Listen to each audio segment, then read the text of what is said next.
الحركات هذه؟ أطفال إحنا ولا إيش؟ ها؟ أول شيء السلام عليكم، كيف حالكم؟ طيبين؟ الضرس عندي مرة قاطع عليكم، عشان كذا آخذ مسكنات وإن شاء الله الأمور.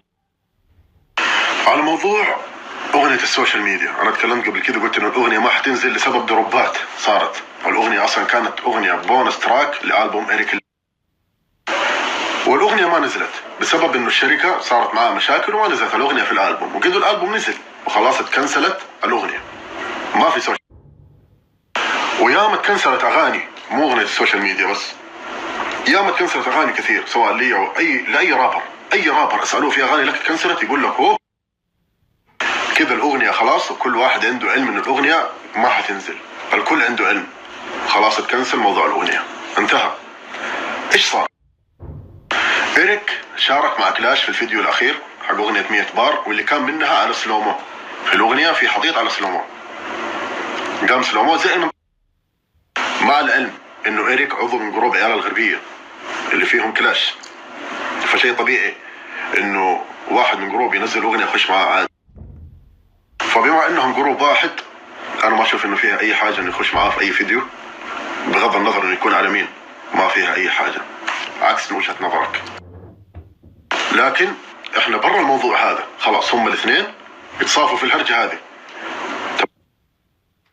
تروح تقول بنزل أغنية السوشيال ميديا لأنك أنت زعلان، هذه مشكلة مرة كبيرة. أنت دخلت ناس موجودين في الأغنية بلا سبب، كذا دخلتهم بسك قبل لأنك أنت تنزلها. أنا شفت كم من هرجة أنك أنت تقول أنا بنزل الأغنية واللي في أمه خير يتكلم.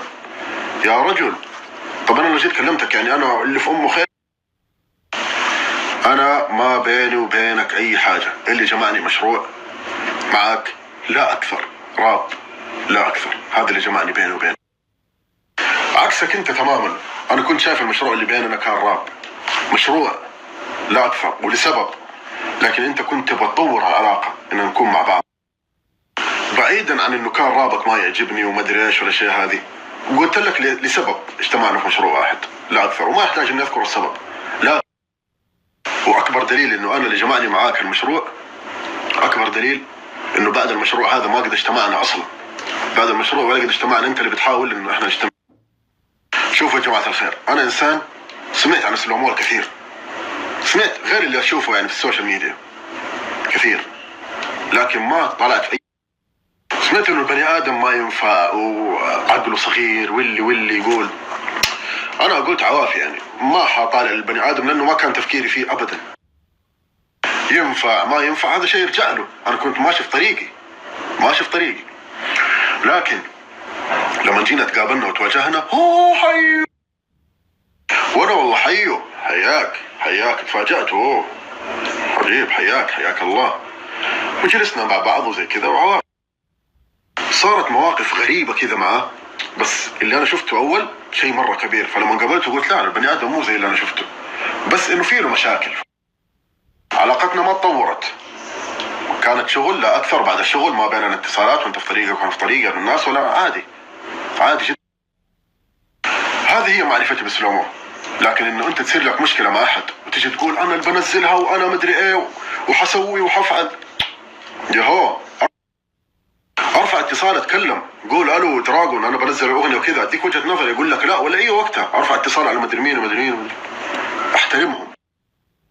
فاذا انت بتنزل الاغنيه على حساب انك انت بتقهر إريك، صديق في تكروني يجلس هنا، مو كذا. واصلا في ناس يقولوا الاغنيه مو عجبتنا، الاغنيه ما ادري، اصلا الاغنيه في البدايه ما اللحن نيو سكول، ما كان يعني على جونا، ما كان على.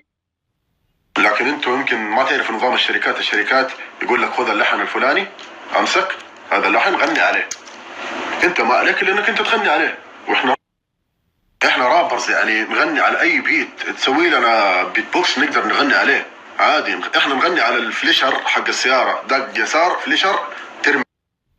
فالأغنية يعني ما كانت بالمستوى المطلوب اللي أنا شايف إنه لو اتقدم على لحن أولد سكول بالرابرز اللي موجودين باستثناء بعض الناس، حيكون طبعا الشغل مختلف، وانتم عارفين كيف حيطلع الشغل، ما يحتاج نقول لكم.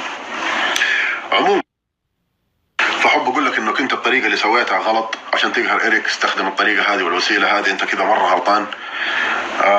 عموما يحصل خير. فأنا ما حقول لك حسوي وحفعل وحسوي دحين.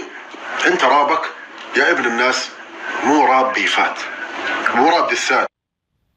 أنا لما أنزل بيف مع أحد يكون في شيء ما عجبني، لكن في نفس الوقت لو نزلت البني آدم هذا أكون استنى منه حاجة عشان أنزل له بأقوى.